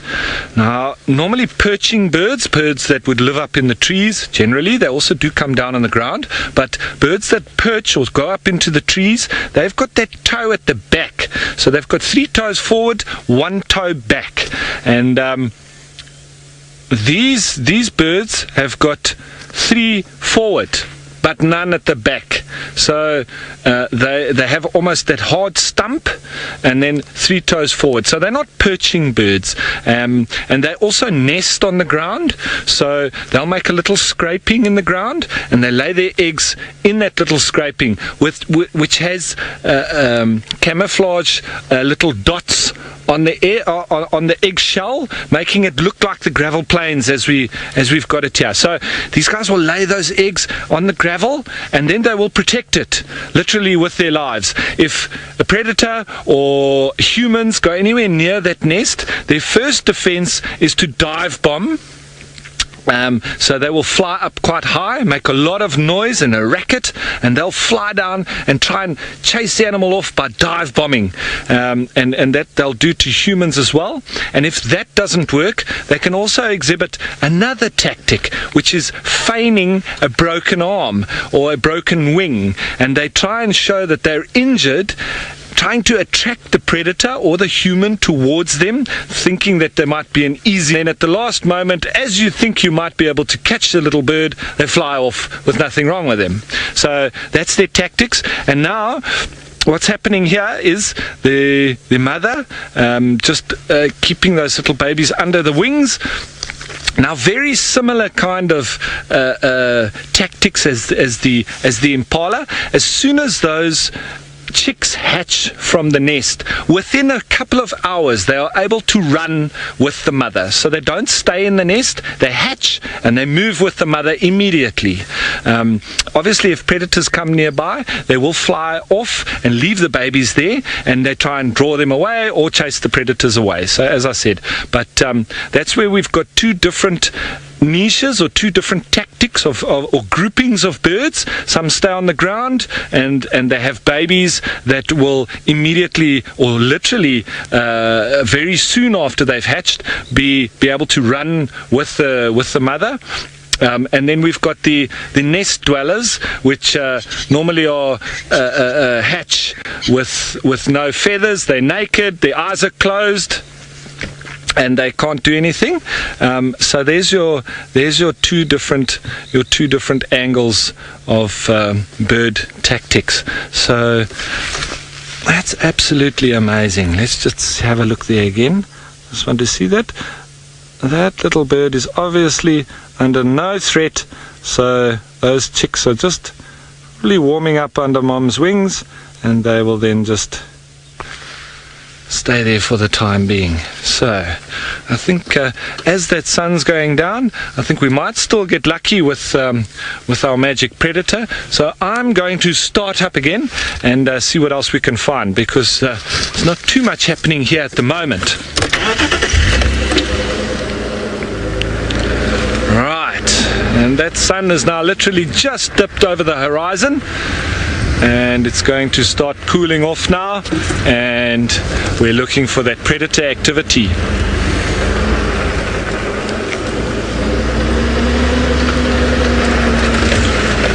Okay, I think while I'm carrying on looking for our predators, I think Tristan might have something very interesting to show you guys, but that's no promise. We keep following and trying to find. Off to Tristan. Well, we do have something very interesting. It's hidden in the grass right now, but should make an appearance shortly. There you go, just on the left sense. Just go left a little bit. You can see a little tail flicking every now and then, and a little ear flicking as well. And if you go up a bit, you'll see exactly what we're looking at. And there we go. The Styx Pride has just come onto Weirtella. So they've just crossed from Little Gari, and there's one of the older cubs watching down below where all the naughty little ones are playing. And everybody seems to be full of energy this afternoon. They've all been running up and down. The adults are on top and have gone a little bit further north than where we are at the moment. They're up on the top there. You can see an ear of one of the adults, but the other smaller ones, there they come. They're starting to come up, and I'm pretty sure the games are going to continue. There we go. You see lots of trotting about. I love it when lions are like this, when they play and they have fun and they enjoy themselves. It is the best thing. And I was just saying, now is the time when we should start to see cats happening, and that we're going to have some luck. And look at this. How cool is this? So older sibling is battering the younger one, but these are all important games, and you can see it's very gentle. This is so cool. Like I say, we often get the lions, they're fairly lazy, but the cooler weather means that there's lots of running around and games being played at this stage. So we're going to try and carry on and just keep up with them at the moment, and try and see if we're going to see more of this stalking behavior. Look, there we go. Here comes another one up the bank, and there goes another one now, and it's all just games at the moment. There's not much in the way of sitting tight. Everybody is playing, everybody is chasing each other, and so I think we're in for a wonderful afternoon of cuteness, for, well, remainder of our afternoon anyway. Hey, little one, are you going to stalk us now? Look at this one just peering over. It's almost like it's looking for another one to pounce on. Now, there's no other cubs that I know of behind us, so it's just sitting and watching, and I think it's looking, hoping that there was somebody down below that it could do the same thing and pounce. But how beautiful is that? You can see the evening colors in the background, and this little cub staring off into the distance at the moment. Absolutely wonderful. We're so fortunate when we get to spend time like this, and the Styx Pride has really kind of come into their own in the last week. We've had no sign of the Styx for quite some time, and all of a sudden in the last week it's as though that's where they've woken up and decided that Djuma is a place that they can come and spend time, and they are now kind of in this area and actually spending a lot more time around our southern boundaries, which is wonderful for us because the Nkuma Pride seems to be absent quite a bit these days, and so always nice to have these guys back in the area. And I know that they sometimes are not the prettiest lions that we have in this area, and there are lots of mange scars on them, but I find them full of character. The Styx Pride has always been a pride that I've been quite a kind of close to, given that I've spent a lot of time with them in the past, and they were a pride that we saw lots at Chitwa, and so, you know, I always enjoy following them and watching them.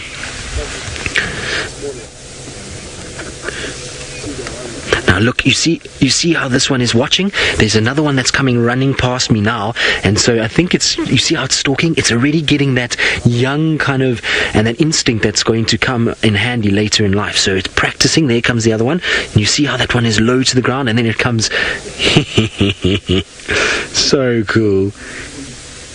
You can hear a little bit of growling and carrying on as well. Now, Kirsten, you're wondering why the Styx are here if they haven't been here in such a long time. I think it's more a case that we've had a situation where they've had cubs for quite some time, and so the young cubs have always been in an area where, you know, they've got to stay quite close. They've got to make sure that they look after them and make sure that the cubs are in the same area. Now that the cubs are big enough to walk with the pride, I think we're seeing a situation that they're going to start coming into these areas a lot more, and we're going to start seeing them a lot more. The other side of it also is that the Styx Pride at the moment is not feeling any pressure from the Nkuhumas on this side. At the end of the day, the Nkuhumas are not here as much. There's not as much scent marking, there's not as much vocalizing, and that means it's very easy for these Styx to come in here. They're not feeling threatened in any way. A few years ago, last year at this time, because there was so many sort of sightings of, or had so much of the Nkuhumas here, there was a lot of scent marking, there was a lot of vocalizing from them,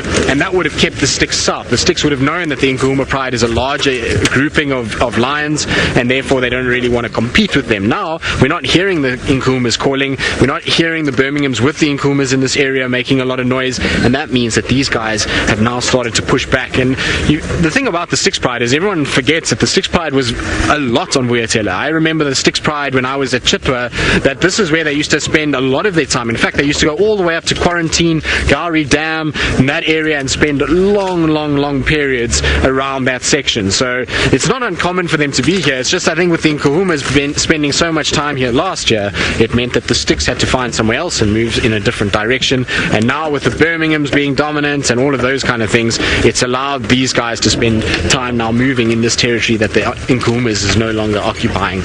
Right, I'm trying to just keep up with them. They run so fast because they're so playful. The adults are way ahead. It was just one adult that I can see, and I think they're heading towards Treehouse Dam. That's where they're kind of angling for, and so I'm hoping that they are going to go and drink eventually at Treehouse. The way that they're moving and this pace that they're walking, we should get to Treehouse before the end of the show, and we should be able to see them. So that's really great news as well. But I'm catching up now slowly but surely with some of the adults. There you can see it's just one adult that I find. Oh, there's the other adult in front. So two of the adults that I can see, and then a number of the young ones all trotting around and kind of running after one another. Lots of playing going on. I wonder if they think they're being led to a kill, because at the end of the day they did get a bit of food this morning, but I wonder if they think maybe food's on the cards because mom is leading them in this direction. I'm not quite sure. Right, I think let's try and get around and get into the front of this pride and see if we can get a front on view and not have to chase them from behind, because I always feel bad when you're behind lions in these thickets because you kind of crash through the bush and it almost feels like you're kind of pushing them a lot faster than they want to move. So it's a little bit careful of the ends. There we go. So we're just getting through, although it's just a cuddle pile at the moment. There's lions all on top of each other in front here. You can see they've all collapsed onto the oldest female and they all over her. She's now gotten up and said, no, I've had enough, but that doesn't mean that they're not going to run after her. And lots of energy for a pride that generally you would associate, with sleeping at this time of the day. Normally in summer it would be still very hot now and we wouldn't see too much movement, but because it's a cooler evening and after this rain, I think they're feeling quite invigorated, and this is why they're running around like they are and chasing each other, and there's so much kind of happening and so much activity between them. How cool is that? So even though they are just playing, and you can see this is all great techniques, when they do this later in life, it's exactly how they would fight, as they'd go up onto their back legs, use their paws, hunting, it's how they would run and jump. So everything is great practice, even though it's playing, is great practice for later in life when these guys are going to have to be the efficient killers that they need to be in order to survive. And so really good practice, and again also for fighting purposes, it's good that they learn the techniques and work out how they go about surviving as a lion out here. And so these games are always wonderful to watch because you can see that the technique is there and the instinct is there. It's just about honing it and getting it right before they kind of go off into being adults, and particularly if they're young males, because they're going to rely on it a lot more than if they are females. Right, all of you, are you going to settle down a little bit here? I want to try and just punch through this horrible thicket that we've got here. It's not very pleasant at all.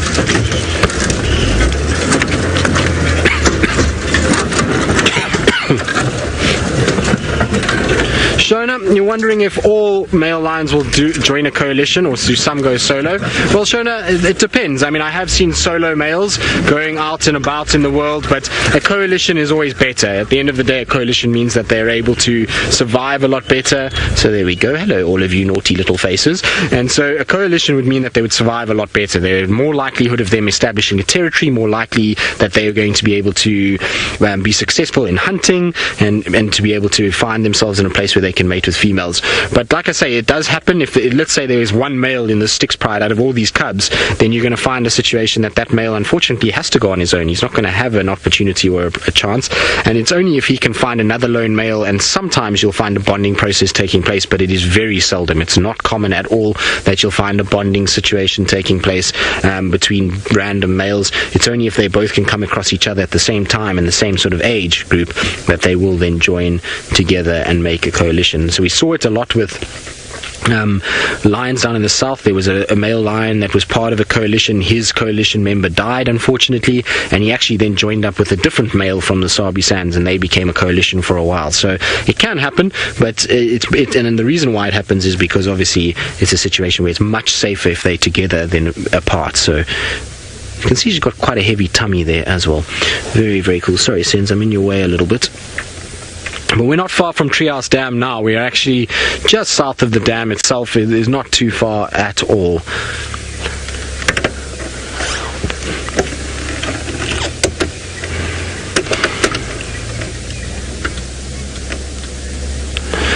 So, Chitty Chatty Meg, you're wondering if any of these individual Styx lions have names? No. So, there was one female from the Styx Pride that had a name right in way back in the end. Are you busy stalking me? Don't stalk me. Don't be naughty.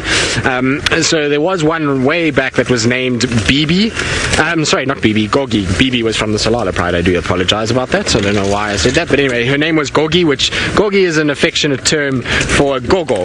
And a gogo in South Africa is a grandmother or something like that, and so that's why she was called that, because she was an old lioness. And I had the pleasure of spending a lot of time with that female, and unfortunately it was really quite sad to watch her, because when I got to see her, she started to really go into her older years. I think she was about 15, 16 when she eventually passed away. 16 I think it was when she eventually died. But by the time she was at that age, all she had for teeth were these just kind of, they almost looked like little rounded pebbles that you put in a fish tank. That's how blunted they were.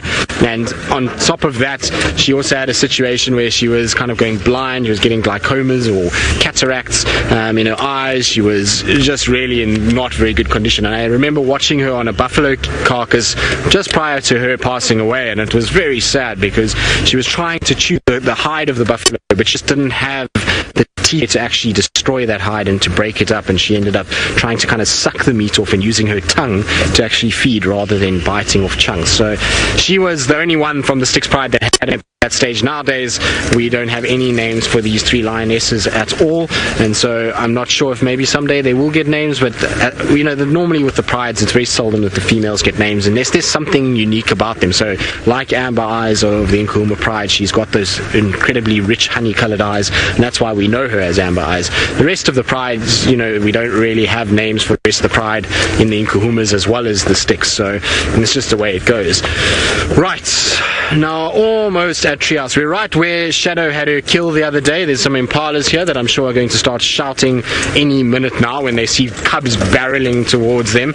I'm pretty sure we're going to start to hear some alarm calls from them, and impalas need to be careful because at this stage of the you will have a situation where there are a number of little lambs around, and so these lionesses would not be adverse to going after a few lambs from time to time, so they would have to be very careful. We know there was a few lambs recently in this area, and you can see these lionesses are on the hunt. So there's only the two lionesses. The lioness with the 4 young cubs is not here, and so they are looking for food. You can see the way they're walking and stopping. They're approaching Treehouse Dam, and so what they're doing is as they walk towards the dam, they know dams are areas where a lot of the time there can be food, and so that's why they're stopping and listening and looking ahead of them just to make 100% sure that there isn't anything.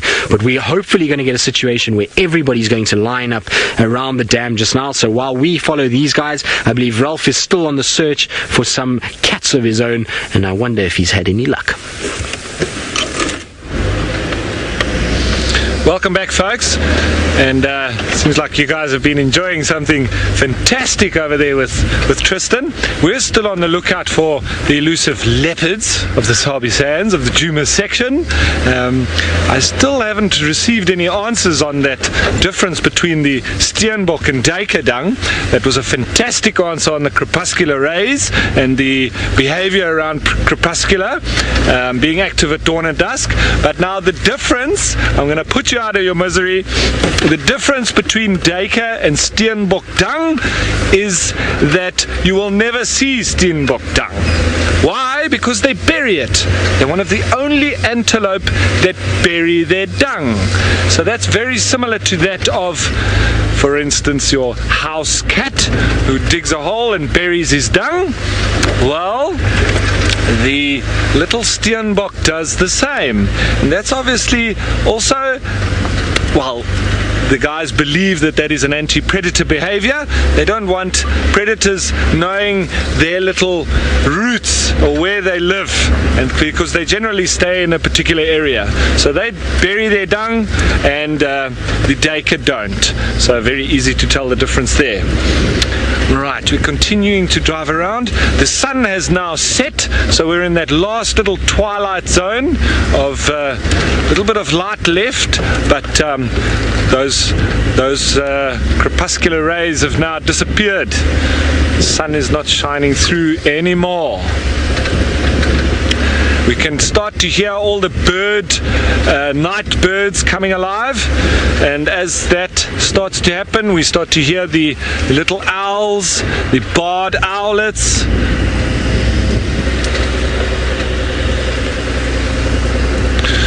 Question from Julie: are fireflies breeding this time of year?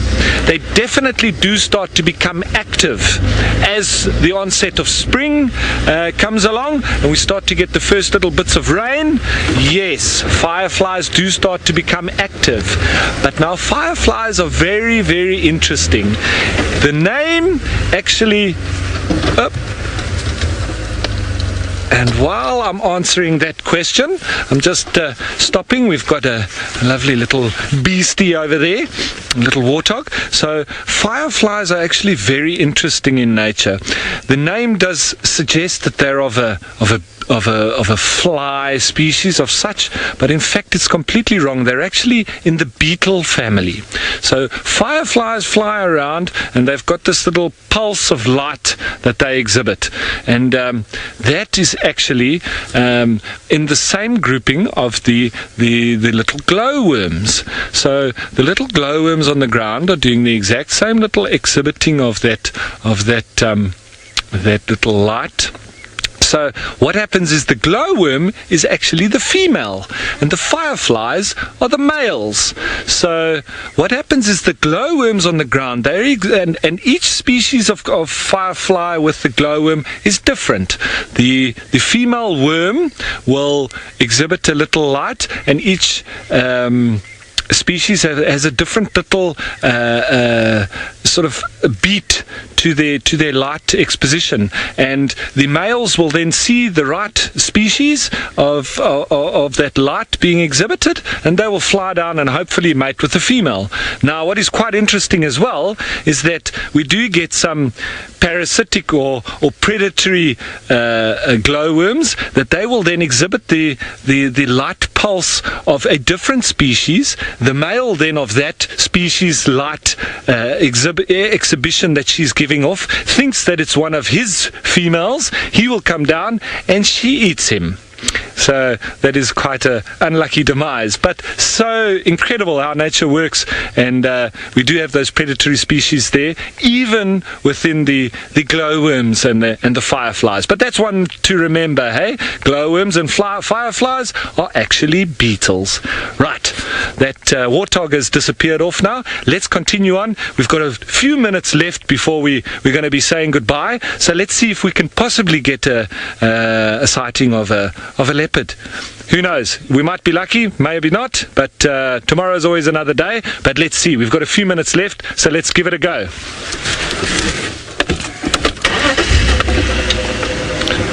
And while we continue on our little search for our leopard in the last few minutes, it seems Tristan has relocated his lovely cats.